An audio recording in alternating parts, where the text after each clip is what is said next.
The first Elite Force, which I reviewed a few years ago on this channel, was a surprisingly good adaptation of Star Trek into the world of first-person shooters, a genre that you wouldn't usually think to attach to the Star Trek franchise, but it handled it pretty damn well. So well, in fact, that it actually got a sequel in the form of the game we're looking at today, Elite Force 2. The second Elite Force game still has the same characters from the first game, or at least a large number of them, and it puts a lot more focus on those characters and the relationships between them. A focus that the series never earned in the first game, and doesn't really make any fresh steps towards earning in the second. We're used to having at least borderline competent plots in games now, and I think we've come to recognize that even shooters can tell a really good story. But this was not a time where shooters should have been doing that. And Elite Force 2 is a prime example of why. So chock full of generic, boring, angry ex-soldier, chased out of the military, angry at the establishment type garbage.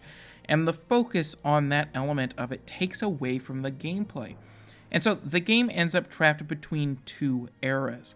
Elite Force 2 isn't quite a retro shooter. You can see the elements of the modern shooter starting to peek through, but the game knows that in order to try and differentiate itself from the pack, it needs to try something unique. It just doesn't know how to do it yet. And that level of story also, honestly, is far worse here, where less story would be better. You're in the Star Trek universe after all, and you're doing a shooter. The more things you leave deliberately vague, the better. And sadly, this story isn't the only place where Elite Force 2 takes a wrong turn. Someone also felt the need to inject shitty boss fights into the game, with generic rule of three mechanics and quippy one-liners strewn about. It's extremely jarring in a way that even the main story isn't, and you hit the first of them relatively early on in the game, and it sets the tone in a way that is not at all positive. And sadly, it's not the only thing that gets this game off to a bad start.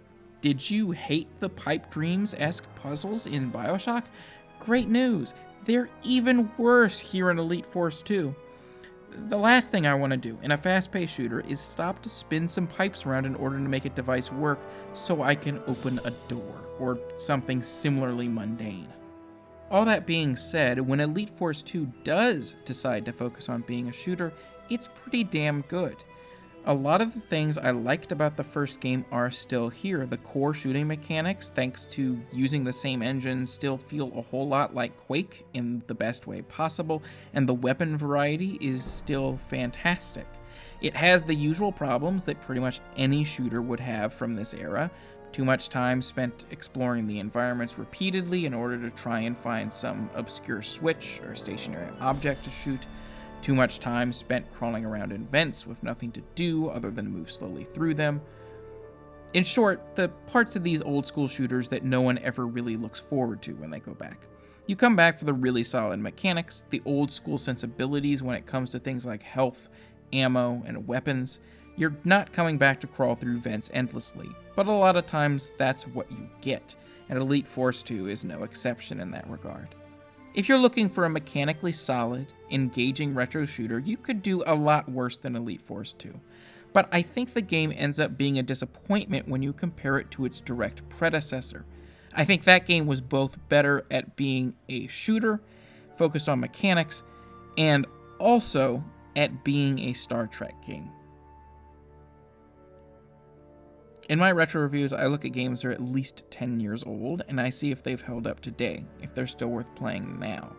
If you like that idea, be sure to subscribe so you can see the latest videos.